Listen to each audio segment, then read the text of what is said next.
अमित शहांचा आज महाराष्ट्र दौरा असणार आहे। साई दर्शनानं शहांच्या दौऱ्याची सुरुवात होणार आहे। अहिल्यानगर जिल्ह्यात विविध कार्यक्रमांना ते उपस्थित राहणार आहेत। लोणी प्रवरानगर इथं पद्मश्री डॉक्टर विठ्ठलराव विखे पाटील आणि डॉक्टर बाळासाहेब विखे पाटील यांच्या पुतळ्यांचं अनावरण त्यांच्या हस्ते होणार आहे। सहकारी साखर कारखान्याच्या विस्तारित प्रकल्पाचं लोकार्पण सुद्धा त्यांच्या हस्तेच होणार आहे। तसंच कोपरगाव इथं सीएनजी प्रकल्पाचं उद्घाटन होणार आहे। शहांसोबत मुख्यमंत्री आणि दोन्ही उपमुख्यमंत्री उपस्थित राहणार आहेत।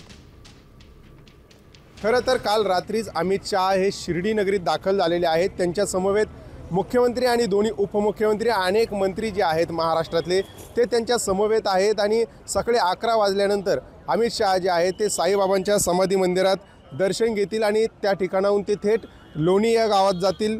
त्या ठिकाणी प्रवरा सहकारी साखर कारखाना जो आहे त्या साखर कारखान्याच्या नूतनीकरणाचा शुभारंभ जो आहे तो अमित शहा यांच्या हस्ते पार पडेल। त्यानंतर लोणी गावातच पद्मश्री विठ्ठलराव विखे पाटील आणि पद्मभूषण बाळासाहेब विखे पाटील यांच्या पूर्णाकृती पुतळ्याचं अनावरण त्यांच्या हस्ते संपन्न होणार आहे। तर लोणीच्या बाजार तळावर अमित शहा यांच्या उपस्थितीत भव्य अशी सभा देखील पार पडणार आहे।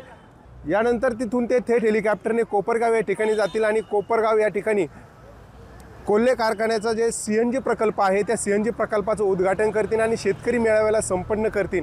सचिन बनसोडे, साम टीव्ही न्यूज, शिर्डी, अहिल्यानगर। आता isakal.com आहे देशातील नंबर 1 ची मराठी न्यूज वेबसाईट। प्रत्येक अपडेटसाठी isakal.com ला नक्की भेट द्या।